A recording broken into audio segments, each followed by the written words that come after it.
ಸುಮಾರು 890ಕ್ಕೂ ಅಧಿಕ ಹುದ್ದೆಗಳಿಗೆ ಅರ್ಜಿಯನ್ನು ಕಾಲ್ ಮಾಡಿದ್ದಾರೆ.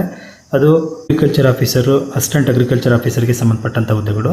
ಸೊ ಇದನ್ನು KEA ಮುಖಾಂತರ ಈ ಆನ್ಲೈನಲ್ಲಿ ಅರ್ಜಿಯನ್ನು ಕಾಲ್ ಮಾಡಿರುವಂಥದ್ದು.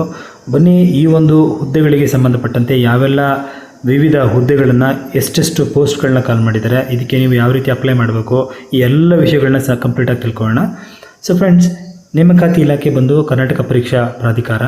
ಸೊ ಹುದ್ದೆ ಹೆಸರು ಬಂದು ಕೃಷಿ ಅಧಿಕಾರಿ ಅಂತೇಳಿ 104 ಹುದ್ದೆಗಳನ್ನ ಕಾಲ್ ಮಾಡಿದ್ದಾರೆ. BSc ಅಗ್ರಿಕಲ್ಚರು, BSc ಆನರ್ಸ್ ಇರಬೇಕು ಇವಕ್ಕೆ.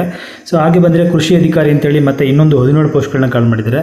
ಇದಕ್ಕೆ BTech ಫುಡ್ ಸೈನ್ಸು ಮತ್ತು ಟೆಕ್ನಾಲಜಿ, BTech ಫುಡ್ ಸೈನ್ಸು ಮತ್ತು BSc ಕೃಷಿ ಮಾರುಕಟ್ಟೆ ಸಹಕಾರ, BSc ಆನರ್ಸು ಮತ್ತು ಕೆಲವೊಂದು ಸ್ಪೆಷಲೈಸೇಷನ್ನ ಕೇಳಿದ್ದಾರೆ. ಅದರಲ್ಲಿ BSc ಕೃಷಿ ಜೈವಿಕ ತಂತ್ರಜ್ಞಾನ, BTech ಜೈವಿಕ ತಂತ್ರಜ್ಞಾನ, BSc agricultural engineering, BTech agriculture engineering, ಇತರೆ ಕೆಲವೊಂದು ವಿದ್ಯಾರ್ಥಿಗಳನ್ನು ಹೊಂದಿರುವ